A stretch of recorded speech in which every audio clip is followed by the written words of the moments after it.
So I was watching a Zwift race stream the other night, and a rider caught my attention in the pack. Their Tron bike kept lighting up and then going dull, lighting up and going dull.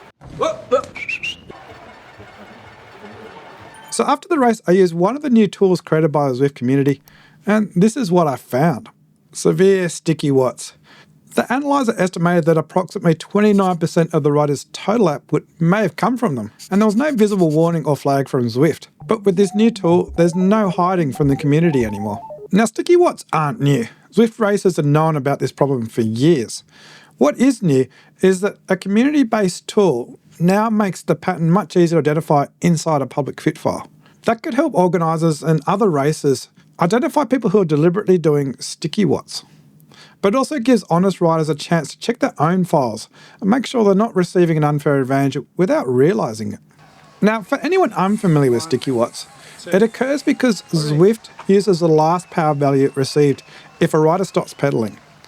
The rider accelerates, stops the pedals, and the higher power number can remain inside Zwift for up to 3 seconds, whilst the rider produces no power. Now, one isolated occurrence might be accidental. It becomes a problem when someone exploits that. They go on and off the pedals to get greater amounts of recovery during the event. Before looking more closely at someone else's data, I checked my own. This is one of my normal activities. The analyzer found no exploitation pattern and no meaningful sticky watts contribution. That distinction is important.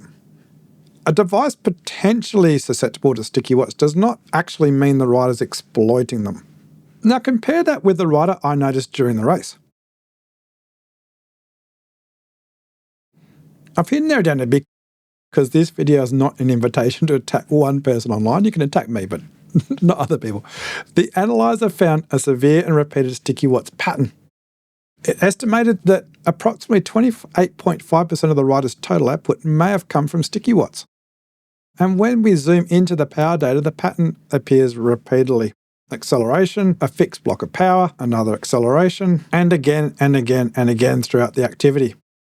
That also matches what I saw during the race, with the Tron bike repeatedly glowing and then going dull as the rider appeared to go on and off the pedals. The analyzer cannot read somebody's mind, obviously. It gives an organiser or a community far more evidence than saying, "That looks like sticky watts." But how much of an advantage can sticky watts actually provide? I wasn't going to deliberately use it in a race, just to see whether the analyzer caught me. I'm not that stupid.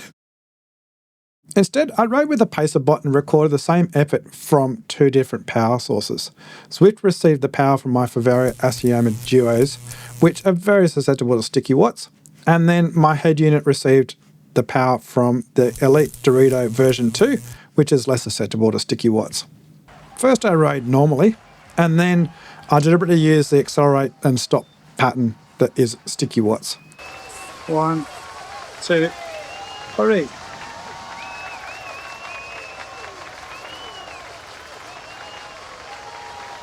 One, 2, 3.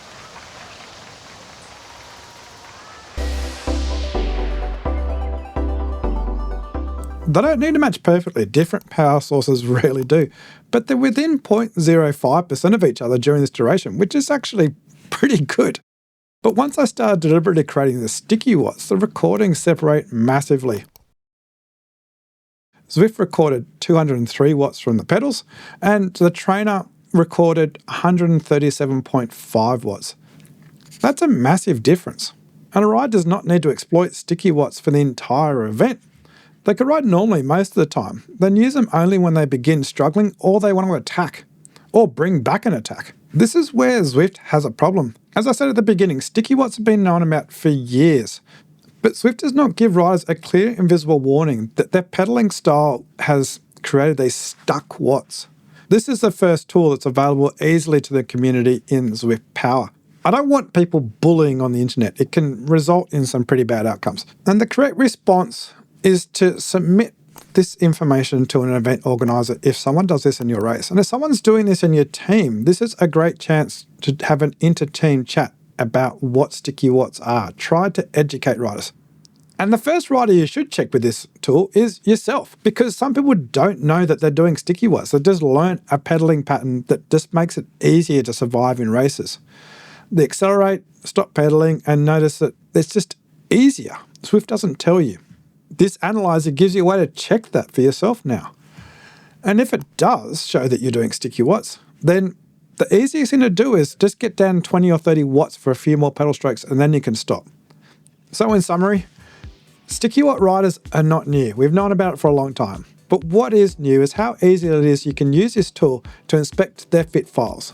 As ZwiftPower's new to you, I've already made a beginner's guide explaining what it is, how to use it, and why it still matters for community racing. And if you haven't used the ZwiftPower ZRS browser extension, the second video in this series shows you how to install it and what else it has to ZwiftPower. I'll link both of the videos on screen and in the description. Until then, check your own files and let me know in the comments, should Zwift be doing more to detect and police sticky watts itself? Peace out.